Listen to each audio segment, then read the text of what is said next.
justo delante del pequeño altar familiar que tenían en el salón. Allí mismo lo dijo mi suegra mientras toda la familia estaba reunida a su alrededor. Las tierras son solo para el primogénito que tenga nietos. Sentí como si me faltara el aire, justo ahí, frente a todos los familiares mientras escuchaba. Mamá, ¿no es lo más justo?, asintió mi cuñada. Si pensamos en la continuidad de nuestro apellido, tiene todo el sentido del mundo que las tierras las herede quien tenga descendencia. Mi cuñado asintió. Sí, mamá. Si es por el bien de la familia, es lo correcto. Mi marido, por su parte, mantenía la cabeza gacha y no decía ni una palabra. ¿A ti qué te parece, Elena?, me preguntó directamente mi suegra. Todas las miradas se clavaron en mí. Me levanté despacio. Sentía que el pecho me iba a estallar, pero, por una razón inexplicable, esbocé una sonrisa. Es una decisión excelente, suegra, ¿verdad? Me alegra que lo entiendas, Elena. Sí, lo entiendo perfectamente. Sonreí en silencio y caminé hacia la puerta. Elena, ¿a dónde vas?, me persiguió mi marido, pero ni siquiera me giré para mirarlo. Me voy a nuestra casa, le dije mientras me ponía el abrigo y los zapatos. A partir de ahora, que se encarguen de todos los hermanos. Al fin y al cabo, ustedes son los que tienen nietos. No lo sabían.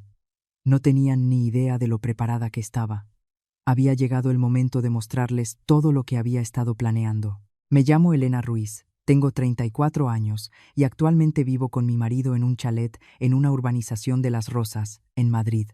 O, mejor dicho, sería más exacto decir que vivíamos allí. La situación ha cambiado drásticamente. Si comparto esto hoy, es porque creo que muchos de vosotros habéis experimentado o estáis pasando por algo similar a lo que yo viví. Ese peso en el pecho y el resentimiento que se siente dentro de la familia, especialmente por parte de la familia política, es algo que he sufrido en carne propia. Empecé con las presentaciones. Antes trabajaba en el equipo de auditoría de la agencia tributaria. Soy experta en examinar documentos, rastrear historiales financieros y encontrar problemas ocultos. Gracias a mi carácter meticuloso y tranquilo, ese tipo de trabajo me venía como anillo al dedo. A mi marido, Marcos, lo conozco desde hace 8 años y llevamos 7 casados. Es director financiero en una empresa de construcción local en Alcobendas. Por su amabilidad y carácter sereno, desde que nos conocimos supe que era el indicado, aunque ha cambiado mucho desde entonces. El problema era su familia. Mi suegra, de puertas para afuera, era una miembro muy activa de su parroquia. Parecía una mujer muy religiosa y una madre amorosa. Mi suegro era un hombre callado y de pocas palabras. Mi cuñado, Antonio, dirigía el pequeño negocio familiar, y mi cuñada, Ángela, era conocida por ser una nuera sumisa y obediente con su suegra. Desde que nos casamos, siempre acompañaba a mis suegros a hacer recados. Desde llevarlos al hospital y organizar sus papeles, hasta gestionar sus transacciones en el banco. Supongo que, por mi trabajo en Hacienda, asumieron que estaba acostumbrada a esas cosas. Elena, encárgate tú de esto. Se te da muy bien, ¿verdad? Al principio, pensé que era normal, que como nuera, mi deber era cuidar de mis suegros y ayudar en los asuntos de la familia. Creía que ese era el significado de ser familia y mi responsabilidad. Pero con el paso del tiempo, noté algo extraño. Cada vez había más documentos a mi nombre. Solicitudes de avales, formularios de consentimiento médico y varios poderes notariales especiales. Al principio pensé que eran simples trámites, pero luego descubrí que no era así. Especialmente durante el último año, mis suegros hablaban a menudo sobre unas tierras. Decían que tenían unos terrenos cerca de una zona donde el ayuntamiento iba a aprobar un nuevo plan de desarrollo urbano. El valor del suelo estaba subiendo. Cuando empiece el proyecto y nos expropien, recibiremos una gran indemnización, decían. Cada vez que escuchaba esas conversaciones, no podía evitar ponerme nerviosa. Quizás por los casos de fraude que veía en mi trabajo, era más sensible a estas cosas. Pero me tranquilizaba pensando, son mi familia. Seguramente mi propia familia no me engañaría, pero las Navidades de ese año lo cambiaron todo. Fue la mañana de Navidad, el 25 de diciembre de 2024. Nunca olvidaré esa fecha. Los familiares se reunieron en el salón de la casa de mis suegros en Alcalá de Henares. Tíos, tías y primos. Seríamos unas 20 personas. Todos estaban felices. Los niños pedían el aguinaldo, mientras los adultos intercambiaban felicitaciones. Una celebración típica de la Navidad en España. Yo, por mi parte, llevaba despierta desde la madrugada preparando la comida. Había cocinado cordero asado, preparado bandejas de jamón ibérico, queso y langostinos. Mi cuñada ayudó un poco, pero la mayor parte del trabajo lo hice yo. «Qué bien cocina Elena», me elogiaban los familiares. Cada vez que escuchaba eso, me sentía feliz. Así es la familia, así es la Navidad, me decía a mí misma. Después de la comida, mientras preparaba los turrones y el postre, mi suegra levantó la voz de repente. «Sentaos todos un momento.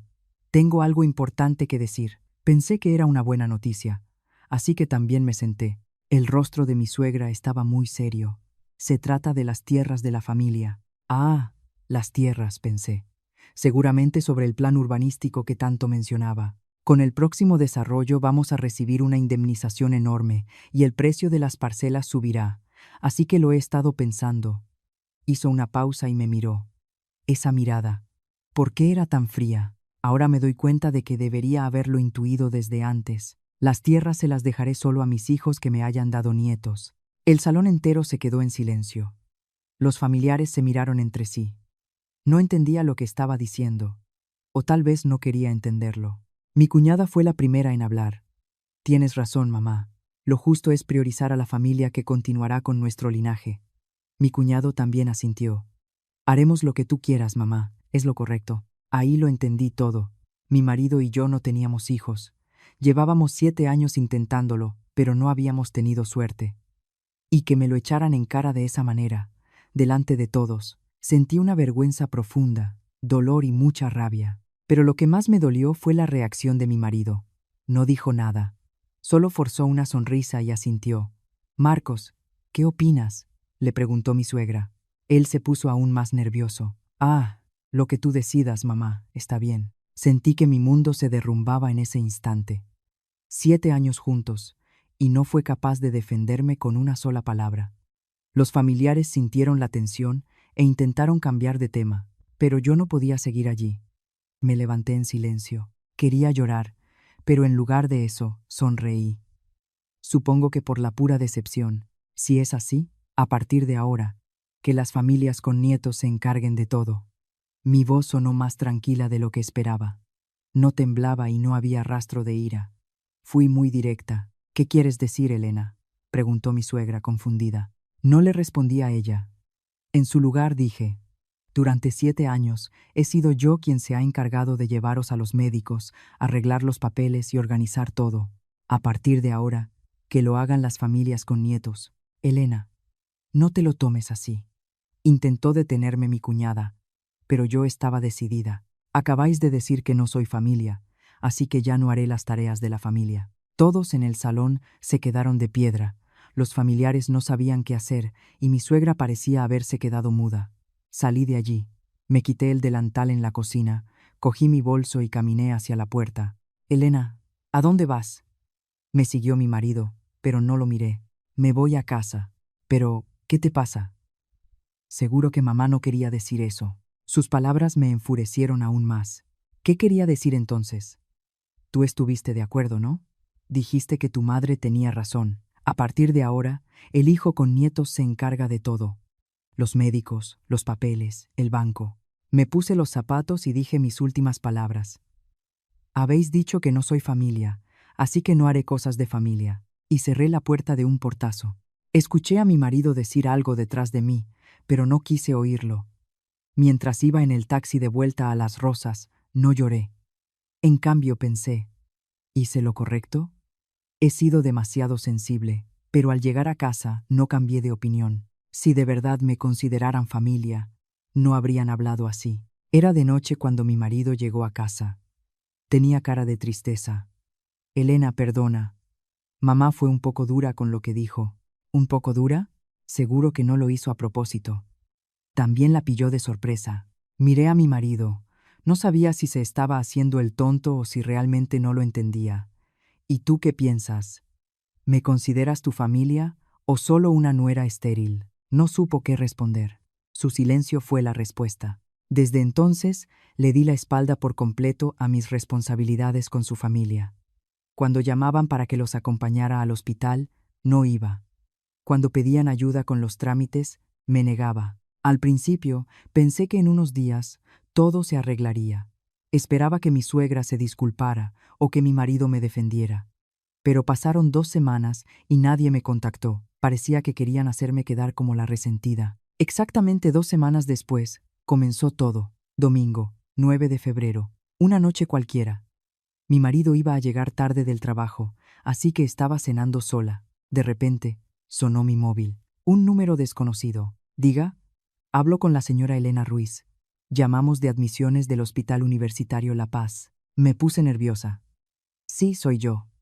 ¿Qué ocurre? La llamamos por el paciente don Teodoro. Usted está registrada como su tutora legal. Necesitamos su firma para el consentimiento de una operación.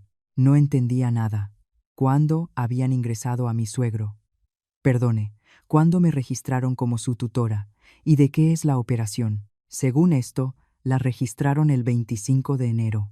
Es una operación de urgencia, así que necesitamos que venga un familiar de inmediato. El 25 de enero, el día de Navidad. El día que me fui de su casa.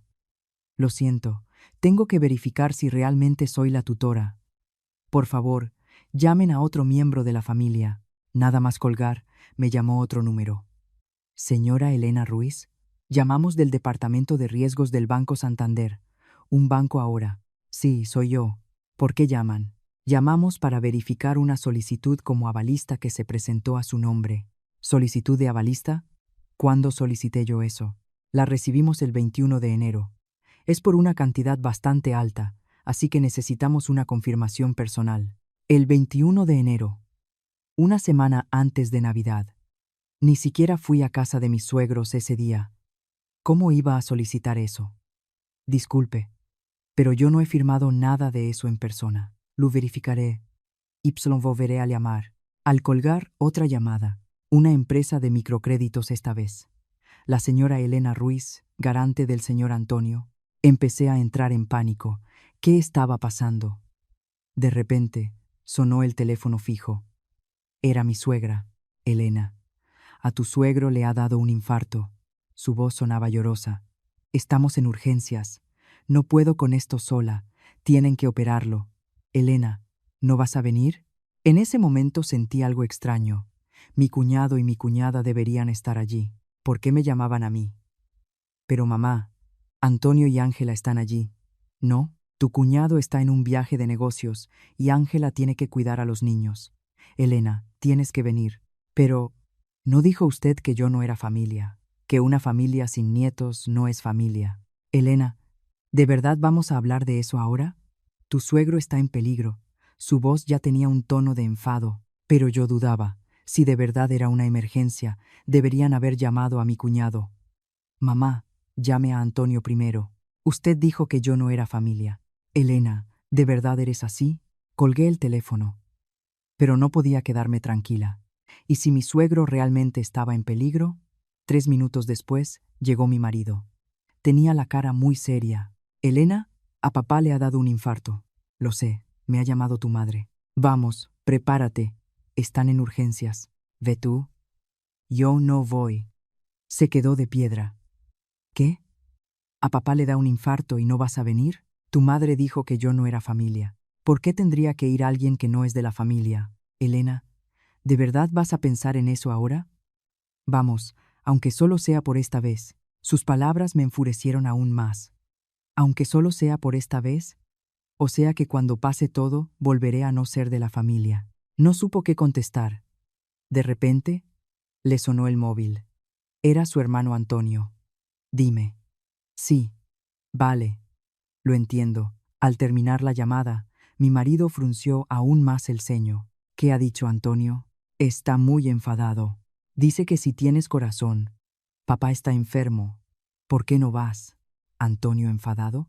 Cuando antes no le importaba nada. ¿Y por qué no iba él? Dice que está en un viaje de negocios. Si a su padre le da un infarto, ¿no debería cancelar el viaje? Dice que es muy importante. ¿Hay algo más importante que su padre? Tampoco supo responder. Entonces le llamó su hermana Ángela. Elena, ¿qué estás haciendo? Su voz era helada. Hola, Ángela. ¿Qué tal? ¿Qué tal? Papá ha tenido un infarto. ¿Por qué no estás en el hospital? Antonio podría ir, ¿no? Antonio está en un viaje de negocios. Yo no puedo ir por los niños, así que te toca a ti. Vosotros no vais. ¿Por qué tengo que ir yo? Elena, ¿de verdad vas a sacar eso ahora?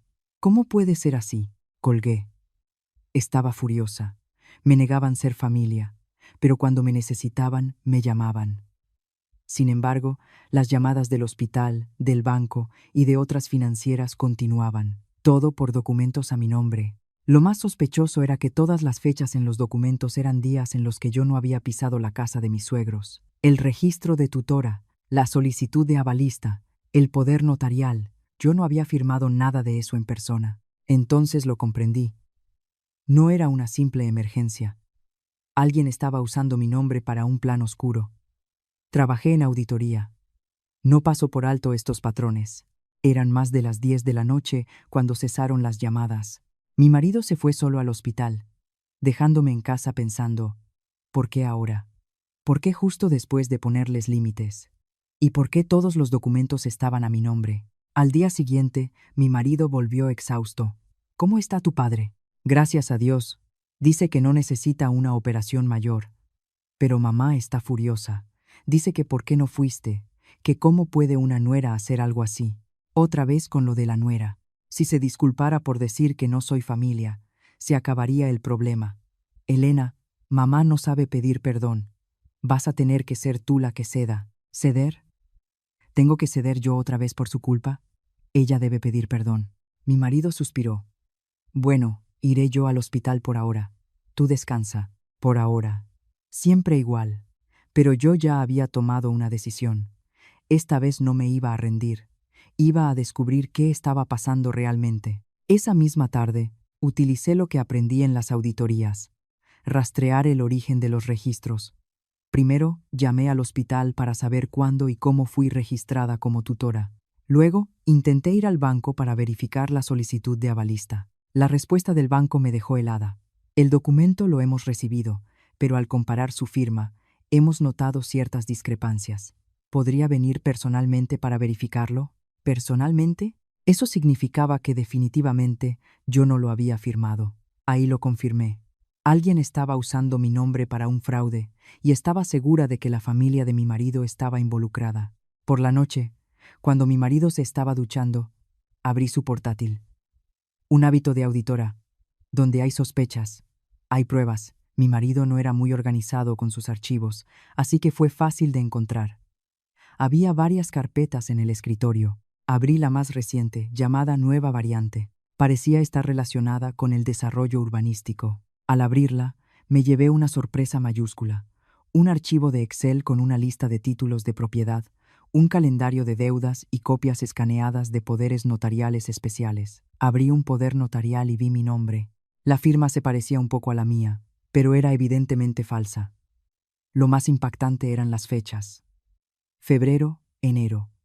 Días en los que yo no estaba. Mientras revisaba, encontré documentos de préstamos. Mi nombre aparecía como garante, y las cantidades eran enormes. De repente, escuché que salía de la ducha. Rápidamente saqué fotos de los archivos con mi móvil y me las envié. ¿Qué haces?, me preguntó a mis espaldas. Abrí otra pestaña rápidamente.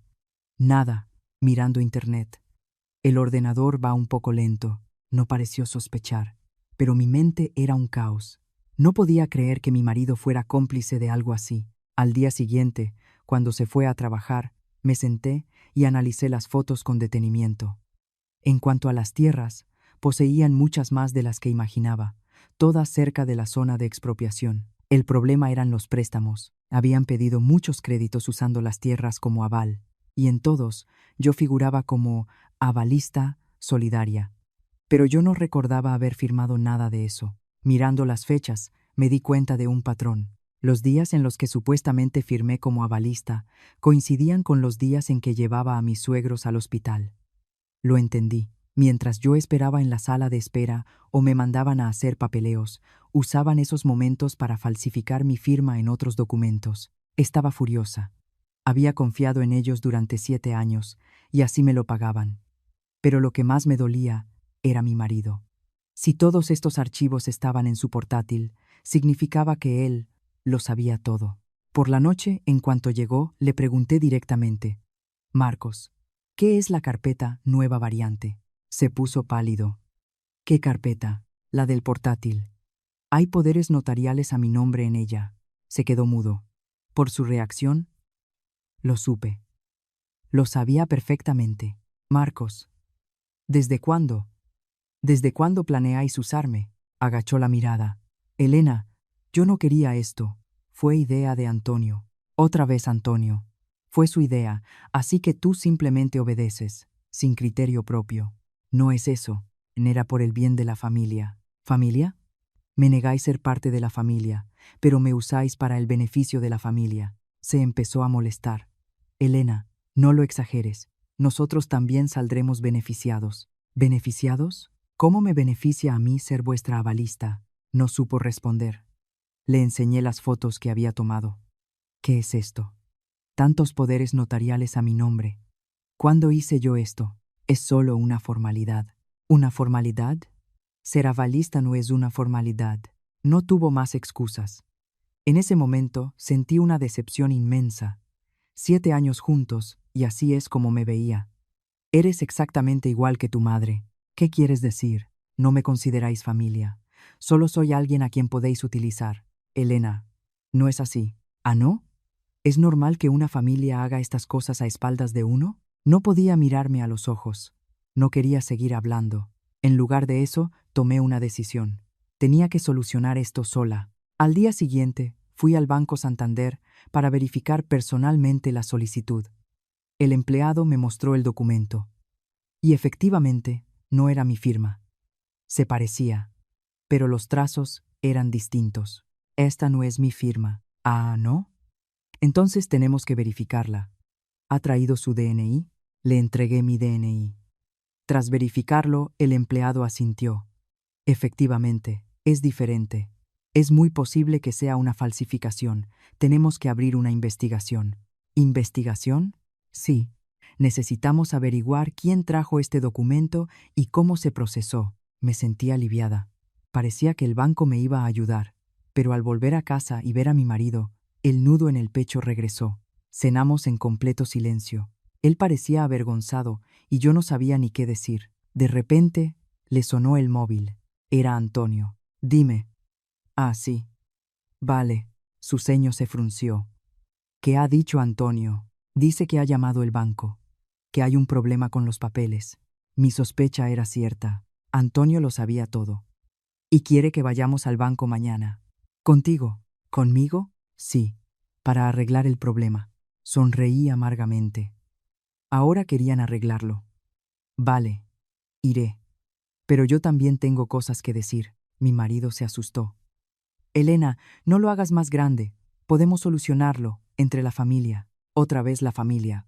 No dijisteis que yo no era familia, que una familia sin nietos no lo es. Elena, mañana en el banco lo aclaramos todo. Sí, y aclararemos quién tiene la culpa y quién debe pagar las consecuencias. Esa noche no pude dormir. Sentía que había tirado 7 años a la basura. Pero a la vez, me llené de determinación. No iba a permitir que me pisotearan. Usaría todas mis habilidades para sacar la verdad a la luz. Algo que aprendí en Hacienda. Cuando hay pruebas suficientes, cualquiera tiene que rendir cuentas. Y esta vez, yo tenía las pruebas. Al día siguiente, íbamos a ir juntos al banco. Pero ocurrió algo aún peor. Mientras él se arreglaba para ir a trabajar, su móvil no paraba de sonar. Eran nuestros familiares. Marcos, coge el teléfono. Contestó y su cara se fue demudando. Sí, vale, lo haré. ¿Qué ha pasado? Era el tío. Hay un lío enorme en el grupo de WhatsApp. ¿El grupo de WhatsApp? Yo me salí de ese grupo hace tiempo. ¿De qué hablan? Mamá ha subido una foto. Me enseñó la pantalla de su móvil. Era una foto de mi suegra llorando junto a la cama del hospital. Debajo ponía: Elena ha abandonado a su suegro. ¿Cómo puede una nuera hacer algo así? Ya no puedo más. Los comentarios eran indignantes. ¿Así son las nueras de hoy en día? ¿De verdad Elena es tan mala persona? No lo podía creer. Después de repudiarme como familia, me hacía esto. Marcos, ¿qué es esto? Tu madre está cruzando todos los límites. ¿Por qué se iba a enfadar? Ella dijo que los que tienen nietos se encargaran de todo. Mi marido estaba avergonzado. De repente, me llamó un número de la familia. Era mi tía política. Elena, ¿qué estás haciendo? Hola tía, ¿qué tal? ¿Qué tal? Tu suegro está enfermo. ¿Por qué no estás en el hospital? Tía, tengo mis motivos. ¿Qué motivo es más importante que tu suegro? ¿Esa es la actitud de una nuera? Tía, mi suegra dijo que yo no era familia, que una familia sin nietos no cuenta. ¿Seguro que quería decir eso? Qué mala eres. No estoy haciendo nada malo. Colgué, pero enseguida llamó otro familiar. Esta vez un amigo de mi marido.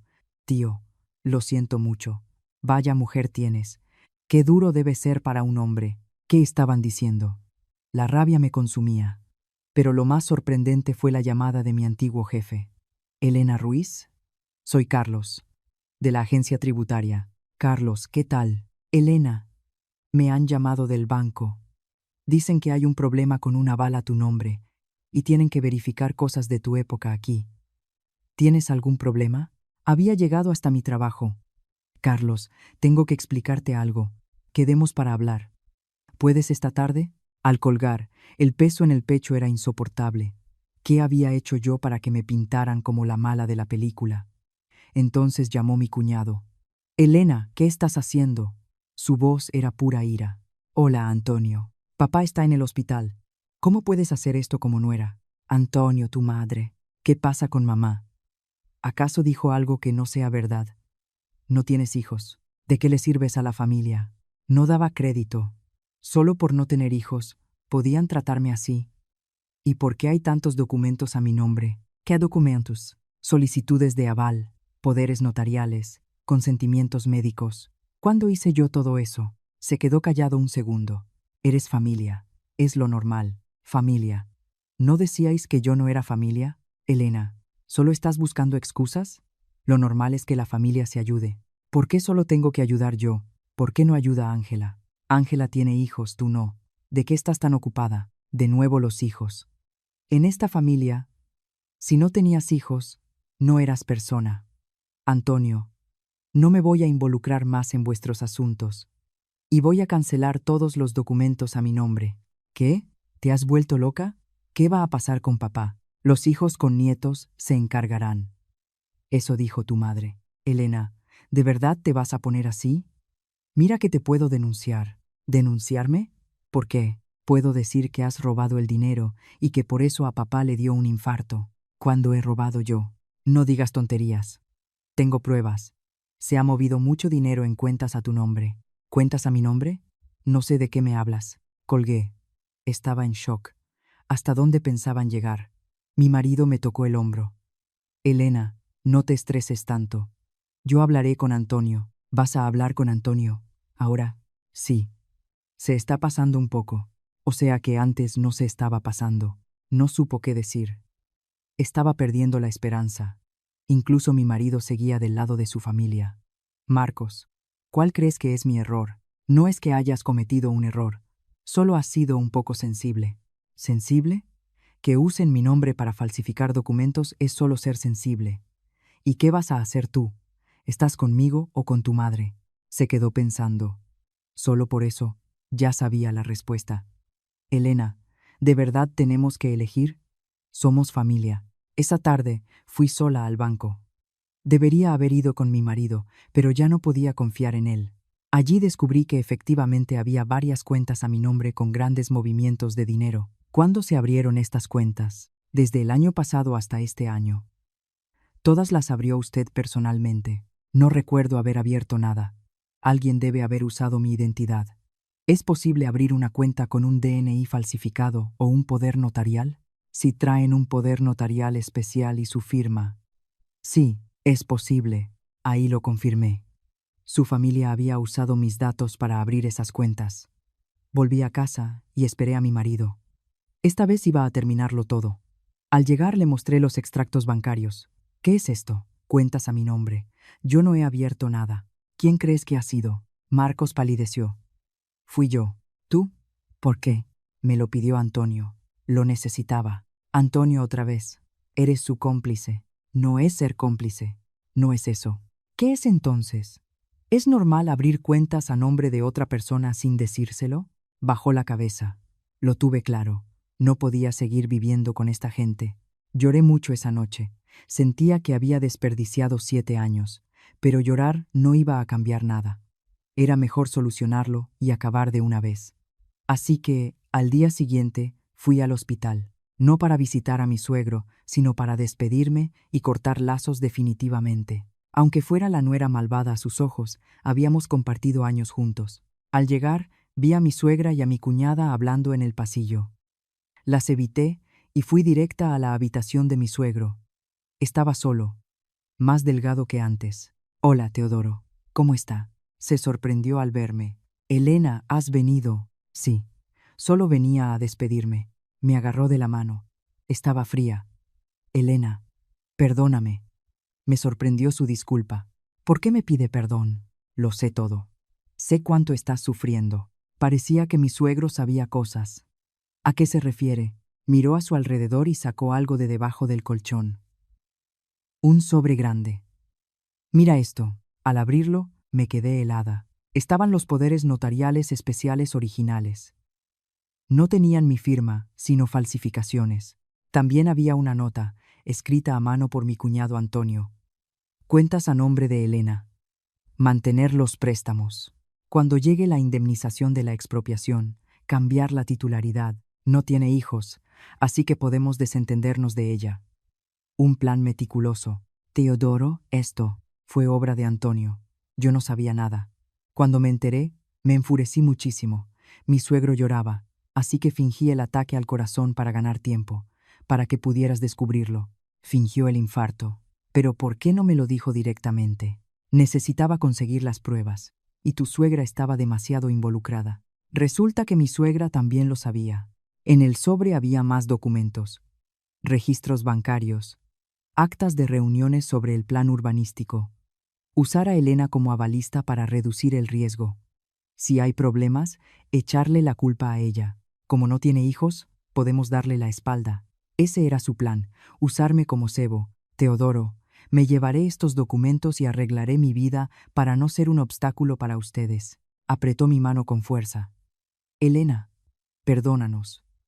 Nunca te tratamos como verdadera familia. En ese momento se me saltaron las lágrimas. Después de todo, él era el único que se disculpaba. Está bien, Teodoro. Lo arreglaré. Al salir del hospital, me crucé con una de las administrativas de admisiones. Solía verla mucho cuando mi suegro estuvo ingresado años atrás. Hola, señora Carmen. ¿Cuánto tiempo? Carmen, de unos 40 años, era una mujer amable y meticulosa. Hola, Elena. ¿Podemos hablar un momento? Quería preguntarle algo. Me llevó a su despacho. Resulta que estos últimos días he notado algo raro. Han cambiado constantemente al tutor legal y la firma parece sospechosa. No es la misma que vi antes. Me mostró la pantalla del ordenador. Había un historial de cambios de tutor, y mi nombre se había usado infinidad de veces sin que yo hubiera solicitado nada. ¿Recuerda quién trajo estos papeles? Normalmente los trae la familia, pero últimamente ha sido su cuñado, Antonio. ¿Tienen cámaras de seguridad? Sí, ¿por qué? Porque alguien está usando mi nombre sin mi permiso. Carmen se puso muy seria. Entonces es posible que sean falsificaciones. Hay que investigar esto. ¿Quiere que le ayude? Por supuesto. Es mi deber proteger a la familia de los pacientes. La señora Carmen fue una gran ayuda. Me facilitó los registros de cambio de tutor, los historiales de firmas e incluso las imágenes de las cámaras. En el vídeo se veía claramente a mi cuñado entregando los documentos los días en los que yo ni siquiera había ido al hospital. Creo que esta prueba es suficiente. Carmen me hizo copias de todo. Al llegar a casa, junté los documentos de mi suegro y los de Carmen. Era asombroso lo sistemático que había sido todo. Préstamos, cuentas bancarias, tutelas, poderes notariales, todo planeado al milímetro, para que una vez cobraran la indemnización del ayuntamiento, a mí me dejaran con las deudas y ellos salieran limpios. La nota de «no tiene hijos. Podemos desentendernos» lo demostraba todo. Temblaba de rabia. Pero al mismo tiempo, me sentía confiada. Tenía las pruebas.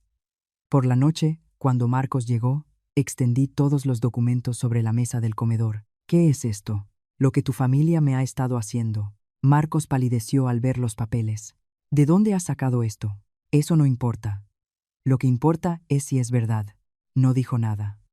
Marcos, di la verdad. Lo sabías desde el principio, ¿no? No lo sabía. Lo sabías. Por eso no te sorprendiste. Elena, lo siento. Antonio fue muy insistente. Con un lo siento lo arreglas. Me habéis convertido en una criminal. ¿No es así? Él dijo que lo arreglaría después. ¿Arreglarlo cuándo? Después de endosarme toda la deuda. No tuvo respuesta.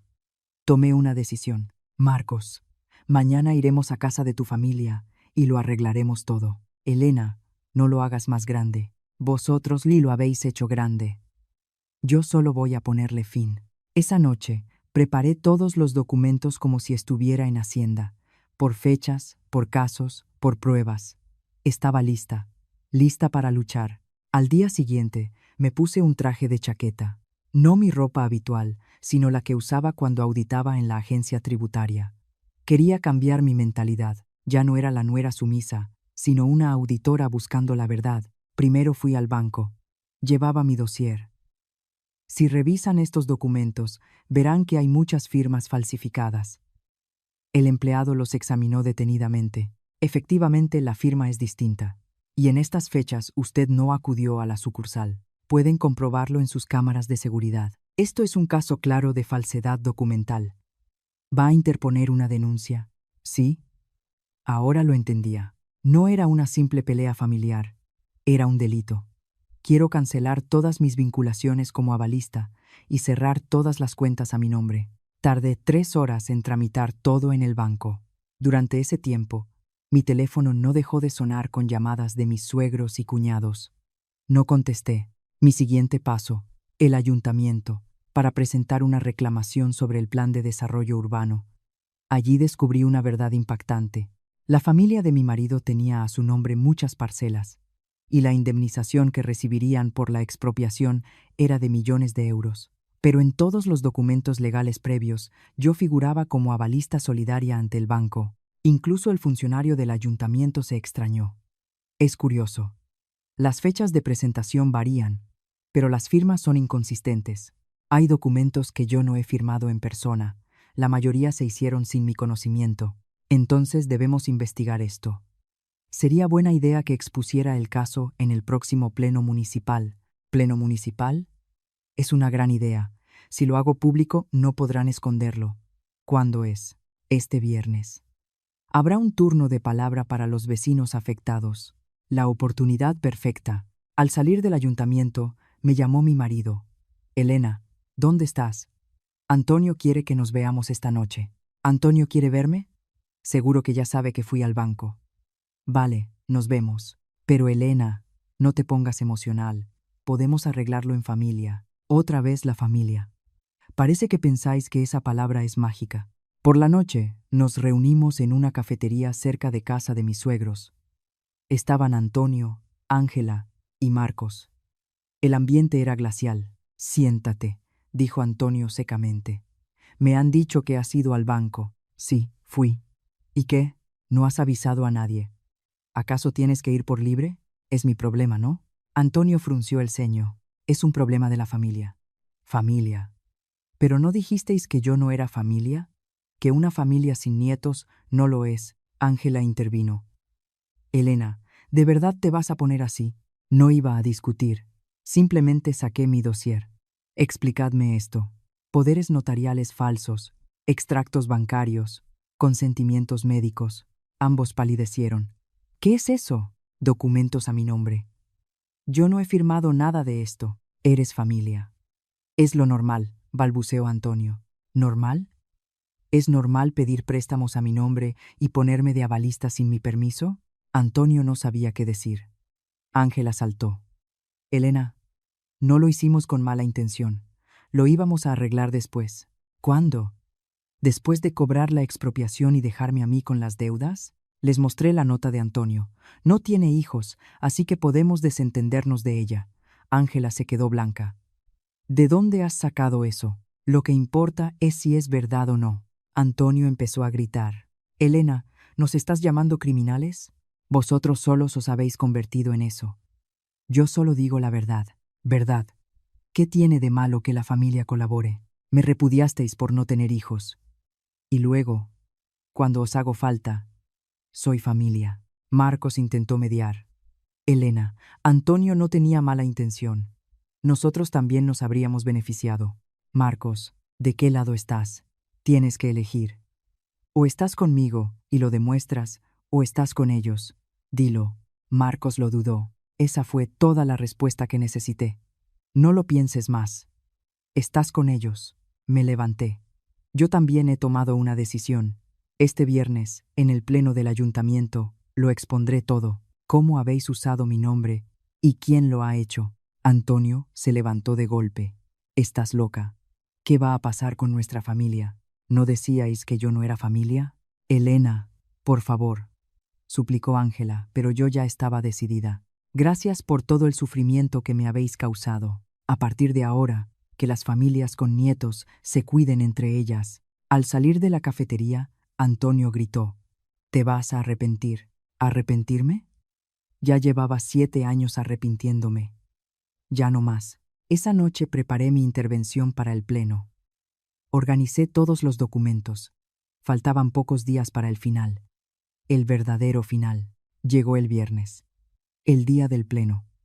Revisé mis pruebas, papeles falsos, cuentas, historiales médicos y la nota escrita a mano. Al llegar al salón de plenos del ayuntamiento, había más gente de la que esperaba: propietarios, vecinos y la familia de mi marido. Mi suegra iba más arreglada que nunca, y mis cuñados llevaban traje. Supongo que querían intimidarme. Empezó el pleno. Explicaron el PGOU, la zona a expropiar y las cifras multimillonarias. Luego llegó el turno de palabra de los vecinos. Fui la primera en acercarme al atril. Buenos días. He descubierto una irregularidad muy grave relacionada con este proyecto urbano. Toda la sala guardó silencio. Mi familia política se retorcía en sus sillas. Mi identidad ha sido utilizada sin mi consentimiento en varios documentos directamente vinculados a este desarrollo. Proyecté mis pruebas en la pantalla del salón. Primero, poderes notariales especiales falsificados a mi nombre. Un perito caligráfico ya ha confirmado que no es mi firma. Los murmullos llenaron la sala. Segundo, extractos bancarios y líneas de crédito abiertas a mi nombre, sin mi autorización. Mi suegra empezó a moverse nerviosa. Y tercero, la prueba más grave de todas, el plan detrás de esto. Proyecté la nota. No tiene hijos, así que podemos desentendernos de ella. La sala estalló en comentarios de indignación. La decisión de dejar las tierras solo a los hijos con nietos fue simplemente una estrategia para repartir la responsabilidad. Me usaron para minimizar su riesgo, y si el ayuntamiento o los bancos investigaban, la culpa caería sobre mí. Antonio se levantó enfurecido. Mentirosa, no existe tal plan.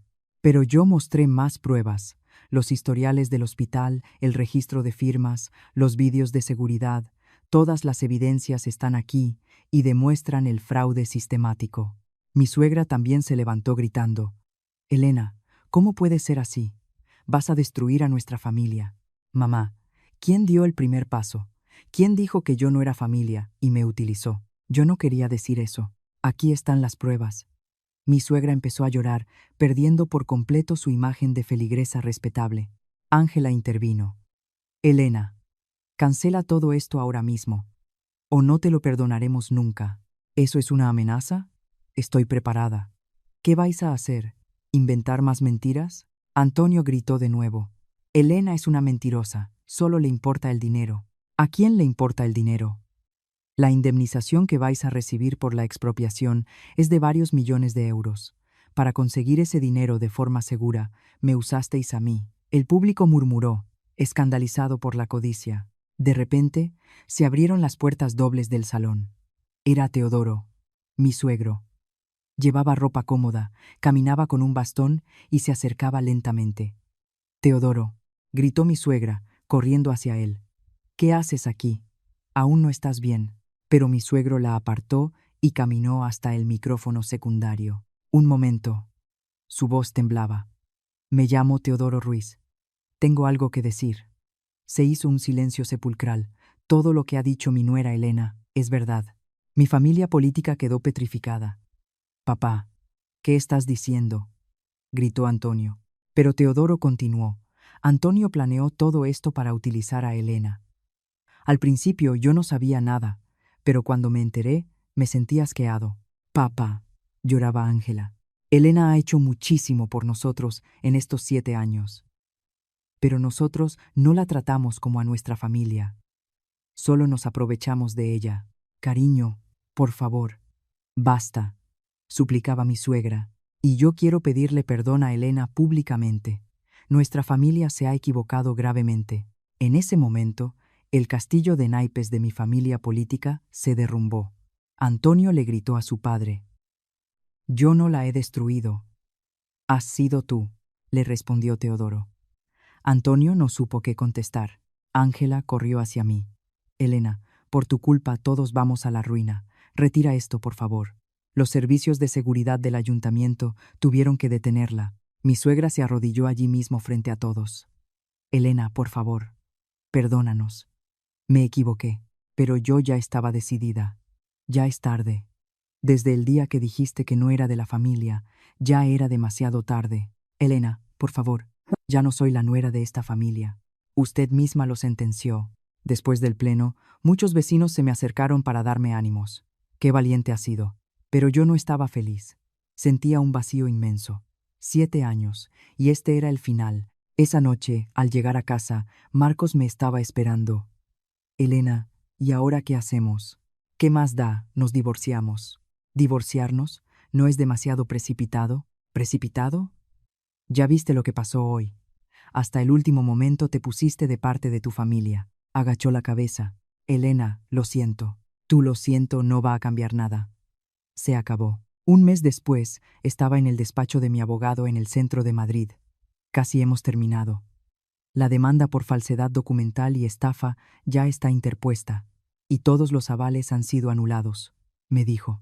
Gracias, pero sus abogados siguen ofreciendo llegar a un acuerdo extrajudicial. Quieren evitar la vía penal. ¿Qué desea hacer? No tengo intención de llegar a ningún acuerdo. Seguimos adelante con el juicio. Al salir del despacho, fui al Banco Santander. Ya hemos cerrado todo, me dijo el empleado. Sus cuentas han sido clausuradas y ya no figura como avalista en ningún préstamo, aunque su cuñado y su hermana siguen viniendo a preguntar. Querían ponerla como avalista de nuevo, pero como ahora están en nuestra lista de morosos, se lo hemos denegado. Increíble. Antonio y Ángela seguían sin rendirse. Revisé mi móvil, decenas de llamadas perdidas de todos ellos. No contesté a ninguna. No teníamos nada de qué hablar. Esa tarde, al llegar a casa, Marcos estaba haciendo las maletas. ¿Qué haces? Aquí tienes los papeles del divorcio. Fírmalos. Al final, él también se había rendido. Firmé sin inmutarme. En mi mente, todo había terminado. Elena, lo siento de verdad. Fue su última disculpa. Está bien. Es lo mejor para los dos. Antonio está furioso. Ha tenido grandes problemas en su empresa. Los inversores se han retirado y mamá está muy deprimida. Si está deprimida, que vaya al médico. Para eso están sus hijos con nietos, para cuidarla. Marcos no tuvo nada más que añadir. Al salir por la puerta, me miró por última vez. Elena, ¿puedo llamarte de vez en cuando? No. Al cerrarse la puerta, la casa quedó en silencio, el primer silencio real en 7 años. Pasaron unos días. Recibí un mensaje de mi suegra. Elena, me equivoqué. Por favor, vuelve. Pondré una de las parcelas a tu nombre. ¿Una parcela a mi nombre? ¿Ahora? Le contesté. Señora, ¿no dijo usted que yo no era de la familia? Que una familia sin nietos no lo es. ¿Por qué iba a ponerme tierras a mi nombre si no soy su familia? No volvieron a escribirme. Un mes más tarde, me crucé con Ángela por la calle. Elena. Me detuvo. Hola, Ángela. ¿Qué tal? Elena. ¿De verdad hemos terminado así? Nunca llegamos a empezar nada. Realmente. Por favor, danos otra oportunidad. Te pedimos perdón. Ángela, el perdón se pide al principio. Cuando ya es demasiado tarde, no es pedir perdón. es poner excusas. Ángela empezó a llorar. Elena, nuestra familia está rota. A papá le ha dado un parraque. Mamá no sale de la parroquia y Antonio ha tenido que declarar en quiebra su negocio. Parecía que todo se había desmoronado para ellos, pero era la consecuencia lógica de sus actos. Ángela, no es culpa mía. Es el resultado de las decisiones que tomasteis. A partir de ahora, que las familias con nietos se cuiden entre ellas. Al darme la vuelta, me gritó: Elena, tú también vas a pasarlo mal estando sola. ¿Sola? Me giré y le sonríe. No estoy sola. Me tengo a mí misma. Semanas después, conseguí un nuevo trabajo en una gran firma de auditoría en Madrid. El primer día, mis nuevos compañeros me recibieron con calidez. Bienvenida al equipo, Elena. Gracias, daré lo mejor de mí. Durante la comida, una compañera me preguntó: Elena, ¿estás casada? Divorciada. Oh, vaya, lo siento. No pasa nada. De hecho, ahora soy mucho más libre. Era la pura verdad. Ya no tenía que preocuparme de lo que dijeran mis suegros, ni de organizar comidas familiares que nadie me agradecía. Al salir del trabajo, empecé a hacer las cosas que de verdad me gustaban. Me apunté a clases de cocina. Un día, compré un cuaderno muy bonito en la casa del libro. Al llegar a casa, en la primera página escribí: Soy la guardiana de mi propia vida. En ese momento, sentí la verdadera libertad. Ya no era la nuera de nadie. Ya no era el escudo ni el aval de nadie. Solo era Elena.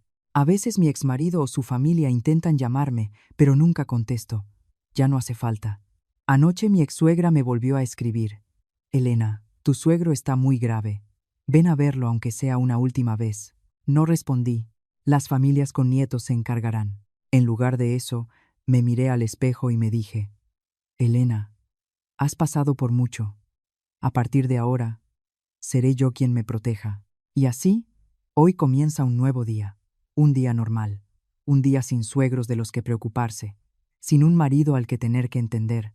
Un día que es solo para mí. Amigos, ¿qué os ha parecido la historia de hoy? Mientras comparto la experiencia de Elena, no puedo evitar reflexionar. Una nuera que se sacrificó durante 7 años. Y solo por no poder tener hijos, fue repudiada y utilizada. Es una historia dolorosa, pero a la vez inspiradora. Al principio, se podría pensar que Elena fue demasiado fría, pero a medida que avanza el relato, comprendemos el infierno por el que pasó, ser humillada públicamente y descubrir que tu nombre ha sido utilizado para una estafa millonaria es un plan oscuro y retorcido. Menos mal que Elena tenía experiencia en auditoría. Si hubiera sido otra persona, le habría costado mucho reunir pruebas y enfrentarse legalmente a ellos. Lo que más admiro es la entereza de Elena. A pesar de las lágrimas fingidas de su suegra y las súplicas de su cuñada, se mantuvo firme. En la vida, muchas veces aguantamos cosas en nombre de la familia, especialmente las nueras, pero esta historia demuestra que no todo vale bajo el paraguas de la familia. No es fácil ser tan valiente como Elena, pero a veces debemos ser fuertes para protegernos a nosotros mismos. Como bien escribió ella en su cuaderno: Soy la guardiana de mi propia vida. Espero que esta historia os brinde algo de consuelo y, sobre todo, mucho valor.